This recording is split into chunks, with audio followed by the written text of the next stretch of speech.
Hello အားလုံးပဲမင်္ဂလာပါရှင်ဒီနေ့မှာတော့ထိုင်းစကားပြောမှာခဏသုံးလေးရှိတဲ့အသုံးနှုန်းလေးတွေကိုပြောပြပေးမယ်နော်ပထမဆုံးတစ်ခုကတော့ချောင်းမန်ထဒါကတော့တစ်ခုခုဖြစ်သွားလို့စိတ်ထဲသိပ်မထားချင်တော့တဲ့အခါမျိုးမှာသုံးတာပါဥပမာကိုတငယ်ချင်းကအမားတစ်ခုခုလုတ်သွားတဲ့အခါချောင်းမန်ထထားလိုက်ပါတော့ဆိုပြီးတော့အေးအေးဆေးဆေးဖလောလိုက်လို့ရတယ်နော်ဒုတိယတစ်ခုကတော့ pull me offဒီစကားလုံးလေးကိုတော့အရန်အံ့ဩသွားတာပဲဖြစ်စိတ်မကောင်းဖြစ်တာဒါမှမဟုတ်ဒေါသထွက်လွန်းလို့ဘာမှပြောမထွက်တော့တဲ့အခြေအနေမျိုးမှာတောင်းလာပါ Okay pull me on စကားတော့မပြောနိုင်တော့ဘူးဆိုတဲ့အဓိပ္ပာယ်ပါပဲကဲနောက်ချက်တစ်ခုကတော့ပိုင်မိတ်လိုက်လေဒါကတော့တနည်းအားကိုတွားမယ်လို့ချိန်ထားပြီးမှနောက်ဆုံးမှမတွားနိုင်တော့တဲ့အခါမျိုးမှာတုံးတာပါဥပမာအလုပ်တွေအရန်များသွားလို့ဝန်ကြီးပိုင်မိတ်လိုက်လေ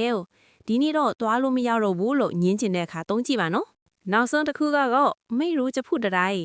ဒါကလည်းအံ့ဩလွန်းလို့ပဲဖြစ်စိတ်ရှုပ်နေလို့ပဲဖြစ်ဘာပြောရမှမဖြစ်တော့တဲ့အခါမျိုးမှာတုံးတာပါဒီနေ့အတွက်ကဒီလောက်ပါပဲအားလုံးပဲအသုံးတဲ့ကြမယ်လို့မျှော်လင့်ပါတယ်ရှင်နောက်ထပ်လည်းထိုင်းစကားပြောလေးတွေလေ့လာဖို့စောင့်မျှော်ပေးကြပါဦးနော်တတာဘိုင်ဘိုင်